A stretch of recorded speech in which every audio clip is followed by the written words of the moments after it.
For more on the relationship between the Republican Party and Donald Trump, we're joined by three Republican members of Congress. Representative Marsha Blackburn is in Nashville this morning.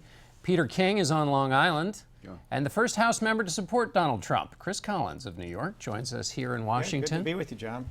Representative Collins, I want to ask you, what is it specifically about Donald Trump, other than that he's not Hillary Clinton, that specifically about Donald Trump that Republicans should unify around? Well, first of all, he's a chief executive. He's not a career politician, and we need someone coming out of the private sector, certainly someone who has been a chief executive. We've seen what happened with a legislator, Barack Obama, the imperial presidency the last 7.5 years.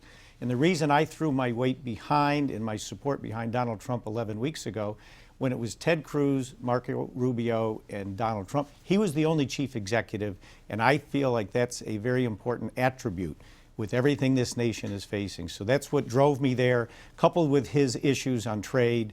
We've been in a trade war for 20 years. It's going to continue. The other countries are going to try to continue to steal our jobs, as Mexico and China has, and we've got to have a president who's going to stand up, bring those jobs back, and let's start talking about fair and balanced trade, not this free trade nonsense like NAFTA. Representative King, Congressman makes a good point about executive experience and the executive role of the president. There's nowhere that's more important than on national security decisions. The president makes a call. Sometimes Congress doesn't even get a say. That was the area where you had the most criticism and skepticism about Donald Trump. So on national security, where it's so important, what made you come to support him? Well, I'm supporting him as the nominee of the party, but I still have real questions with him. As far as national security, I don't think his Asian policy is coherent because, again, if he does want to get in a trade war with China, he has to explain how that coincides with him wanting to use China against North Korea. If he wants to have leverage over China, how can he be talking about taking troops out of Japan and Korea? Does he know that it costs more to take the troops out than to leave them there? And does he realize that that would just weaken our leverage against China? I'm very concerned about this romance he seems to have with Putin. And as far as his statement that he wants Russia to take care of what's happening in Syria, that's Barack Obama's policy. But again, there's a lot about Donald Trump I like. He's brought people into the Republican Party. He's brought in the blue-collar Reagan Democrats, which we had lost over the years. So there's a real chance here. But on the foreign policy, I want him to make his policy more coherent. I'm endorsing him. I'm going to vote for him. But before I can actively campaign, I have to see a much more coherent foreign policy. Representative Blackburn, in picking up on that, the idea that Donald Trump is going to change from some of the things he said before, Chairman Priebus said that he's already nuancing, or that was his word, some of his positions. That once used to, in Republican politics, be a dirty word, using nuance. You wanted people who stood on their principles. What's your view of Donald Trump and where he was in the primary and how he might change in the general election? I think what you're beginning to see is Donald Trump has listened to the American people, and he has shown that he has heard them. They like the way he has listened and responded, and he's bringing that information to Capitol Hill. And I, quite frankly, am encouraged that he's trying to find common ground and to say to us, what legislation do you have out there that you've been working on that we can move forward together? I think that's a wonderful opportunity for us, and it's an opportunity for the American people. You're probably going to see a very aggressive legislative agenda. I look forward to a first 100 days of the President Trump administration when we can roll back some of this regulation that people complain about every day, when we can take the stranglehold off of some of our small businesses and allow them to move forward and push forward with innovation and job creation, which is certainly what they're wanting to see. Job stagnation, wage stagnation is just driving people crazy. Let me ask you, Congressman Collins, about some other positions that Donald Trump mentioned in the primary. The immediate deportation of those who are here illegally, the ban on Muslim immigration. Are those policies you support? No, John, those aren't policies I support. But as we've seen with Mr. Trump, the one thing, coming back to one of the other answers, what's never changed with Donald Trump is he's going to secure the borders, bring our jobs back, get the economy growing, and keep our nation safe and defeat ISIS.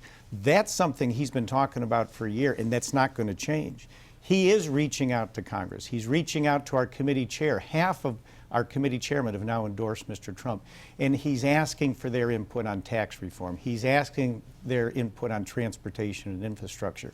That's what a chief executive does. Sets the top line vision, hires a great cabinet, brings in the experts, they argue it out across a table, around a table, and then they come to decisions. You're just now seeing Donald Trump, the nominee, moving into the policy area. So as he ran for the nomination, that's not to say that he did anything other than the 30,000-foot level. So I don't think it's that he's nuancing it. He's just now putting his team together.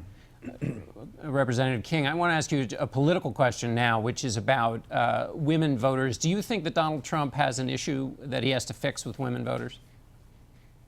I think the issue was there, but again, I don't know if Hillary Clinton is the person to raise it. And also, I mean, listen, Donald Trump is a very good spokesman. He's going to go out there and make his case in this. And if there are any particular issues with women, I'm sure he'll answer them. But overall, I think, listen, the average woman, if there's such a thing as average man or an average woman, all Americans, but maybe particularly women, they're concerned about security. I was talking to a woman yesterday who's been active in Republican politics for years.